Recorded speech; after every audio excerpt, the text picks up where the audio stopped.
Baba was my best friend. He had called me his queen, never doubting me for a second. We played basketball every day. He trained me. Sometimes I won, most times I fell. But he always picked me up and said, "Azizam, I got you. You're okay." He fed me with his hands, massaged my hair, and sang me to sleep with my favorite song. He was a real man, an inspiration.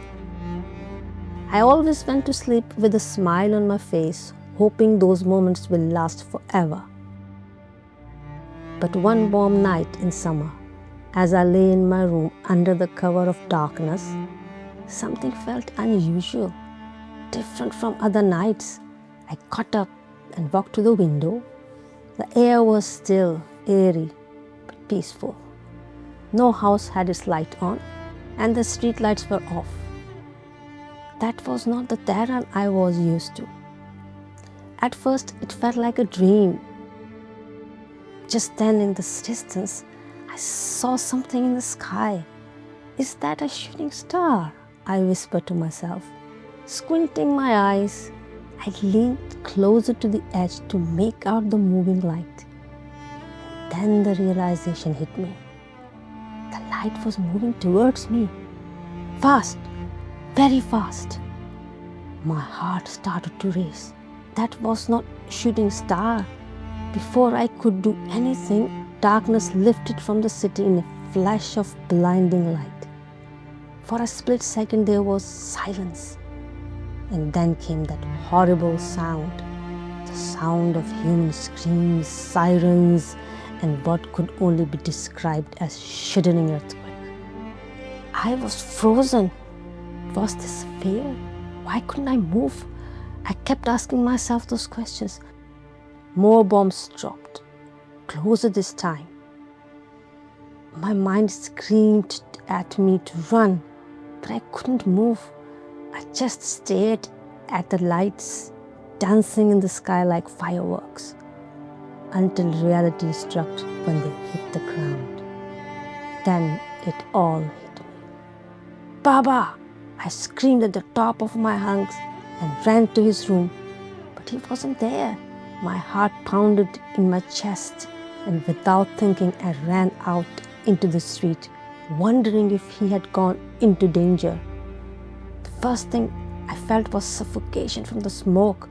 I couldn't see anything, just dust and debris covered my face and pushed forward. I heard women crying, children calling out for their parents. I walked blindly for a few steps when suddenly someone barged into me. Before I knew it, I was face down among the debris. In terror, I looked up at the sky. Was this it? And that's when I saw him. He had spotted me. He was coming to save me. He's going to make it, I kept thinking. Everything turned to ash.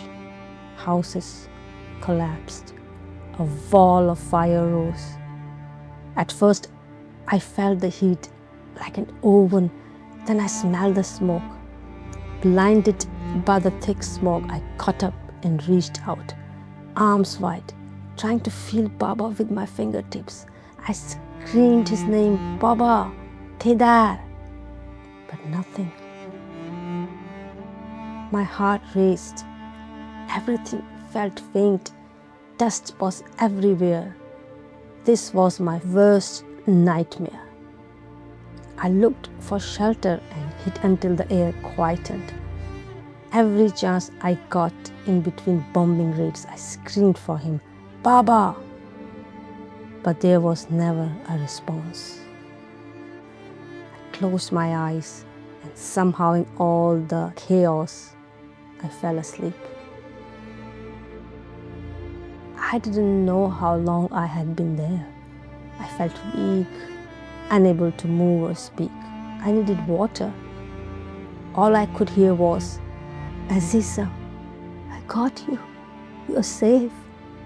I tried to open my eyes.